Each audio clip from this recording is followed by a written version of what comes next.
За энэ удаагийнхаа бичлэгээр удахгүй худалдаанд гарах Лука 4-ийн талаар ярилцахаар шийдлээ. За саяхан Лос Анжелес Lakers болон Dallas Mavericks багийн тоглолтын дээр за Лука Донтич өөрийнхөө 4 дахь нэрийн пүүс Лука 4-ийг ерөөдөө өмсөж олон таниулсан. За магадгүй Лука All-Star-ийн үеэр бэлтгэлгүй байсан бол Лука 4 аль хэдийн All-Star-ийн үеэр дебют хийх байсан баха. За Лука 4 өмнөх 3-таагаа төстэй бүтэн коучлан 3 зөвлөгч болон Eyes of Latest бүрдсэн гэсэн мэдээнүүд явж байна.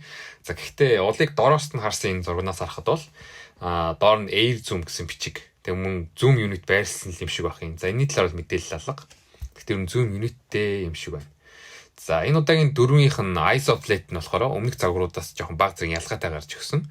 Өмнөх загварууд дээр бол ерөнхийдөө Eyes of Late нь илүү хажуудлаараа илүү гарч ингэж орж ирдэг байсан бол энэ удаагийнх дээр зөвхөн уландаа байрлаж өгсөн бол хажуугаар нь илүү гарсан тийм хэсэг бол алга.